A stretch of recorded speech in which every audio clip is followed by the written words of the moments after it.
मछली पालन कैसे किया जा सकता है, और भी ड्रिप का उपयोग अपनी खेती में कैसे किया जा सकता है, मल्चिंग के उपयोग से हमारी खेती को क्या फायदा हो सकता है, सोलर तकनीक का उपयोग हम अपनी खेती में कैसे कर सकते हैं। इस तरह की उन्नत तकनीक की जानकारी ही नहीं मिलेगी आपको यहाँ, बल्कि उन तकनीकों को आप अपनी आंखों से भी देख सकते हैं कि किस तरह से यहाँ पे उसकी उन तकनीकों का उपयोग किया जा रहा है और उस तकनीक के उपयोग से किस तरह से किसान भाई बहन लाभ कमा सकते हैं। ये सारी बातें हम यहाँ पर देखकर सीख सकते हैं। तो एक बहुत ही सराहनीय कार्य विधायक महोदय द्वारा यहाँ किया जा रहा है। तो मैं चाहूंगी एक बार जोरदार तालियों से हम उनका अभिनंदन करें, उनका वंदन कर रहे हैं। तो अब आप सभी अगर देखेंगे अपने आसपास, जो भी किसान भाई कृषि फसलों के साथ साथ सब्जियों की फूलों की खेती भी कर रहे हैं, उनको जो सिर्फ कृषि फसलों की खेती कर रहे हैं उनकी तुलना में बहुत सारे अतिरिक्त लाभ मिलते हैं। तो आप देखेंगे कि ऐसे किसान जो सब्जियों की खेती कर रहे हैं या फूलों की खेती कर रहे हैं, उनको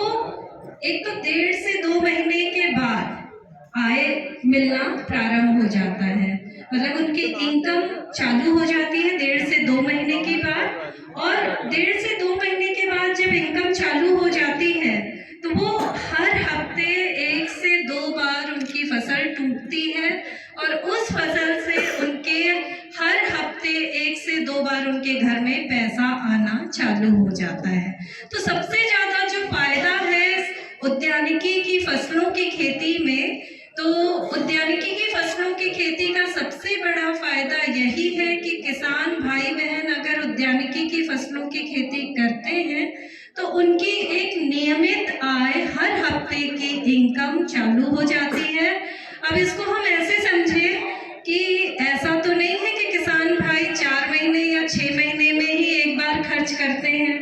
खर्चा तो हमारा रोज का रहता है, हर हफ्ते का खर्चा होता है। तो अगर हमारा खर्चा हर हफ्ते का है तो हमारी इनकम भी हमें हर हफ्ते मिलनी चाहिए, और ये इनकम आपको हर हफ्ते तभी मिलेगी जब आप अलग अलग तरह की उद्यानिकी की फसलों की खेती करना चालू करेंगे।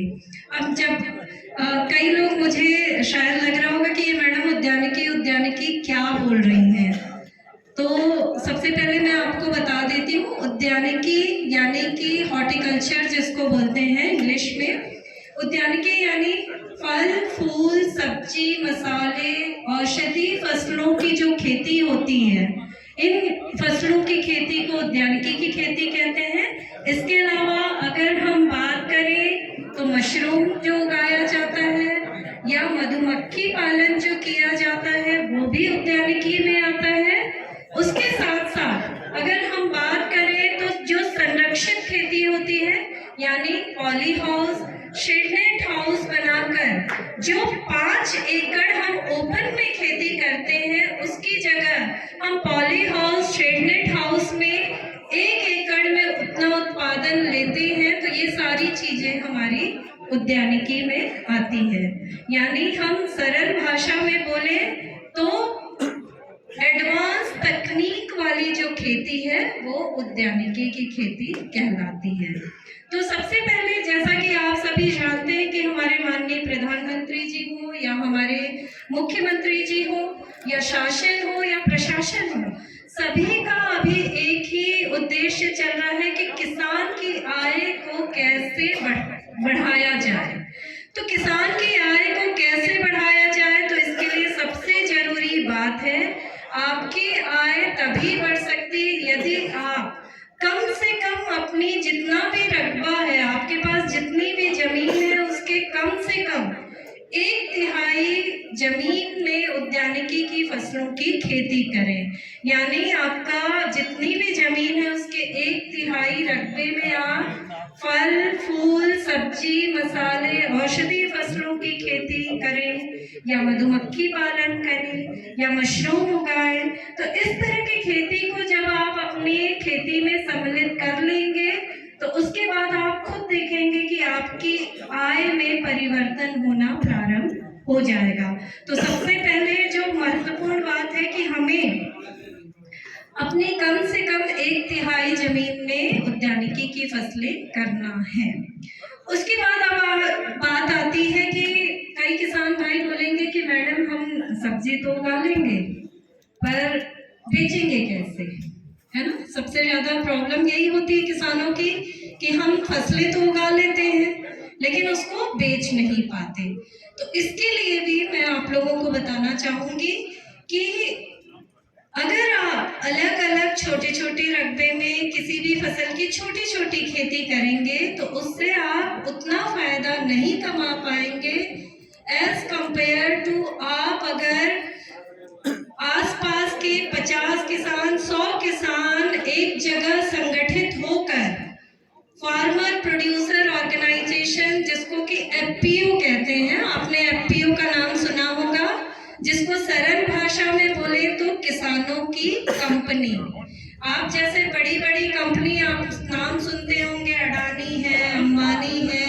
या सैमसंग होती है, हीरो है, तो ये जिस तरह की कंपनी होती है वैसे ही किसान भी अपनी कंपनी बना सकता है, जिसको कि एफपीओ कहा जाता है, फार्मर प्रोड्यूसर ऑर्गेनाइजेशन कहा जाता है। तो इसके लिए आपको जो एक तरह की फसलें लगाते हैं, यानी कि जैसे कि सब्जियों की खेती जो किसान करते हैं, यदि आप संगठित होकर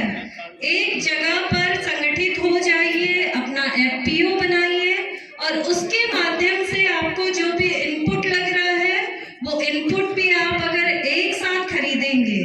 तो भी वो आपको, अगर मैं बात करूं कि एक किसान को अगर स्प्रे पंप की जरूरत होती है, वो मार्केट से खरीदने जाता है तो उसे 2000 से 2500 रुपए में मिलता है।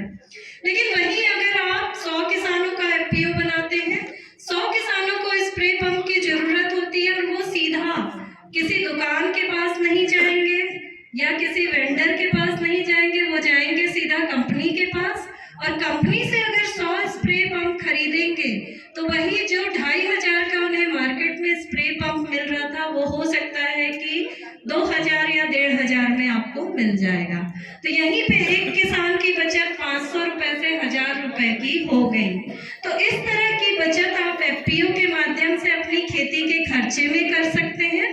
उसके अलावा जो दूसरा सबसे बड़ा फायदा होगा वो ये होगा कि जब 100 किसान एक साथ अपनी उपज को एक जगह पर लेकर आएंगे, उसकी ग्रेडिंग करेंगे, ग्रेडिंग यानी उसकी छटाई करेंगे क्वालिटी के हिसाब से, और उसको वो चाहेंगे तो दिल्ली, बॉम्बे, चेन्नई जहां भी बेचना चाहेंगे, आसानी से उस फसल को ले जाकर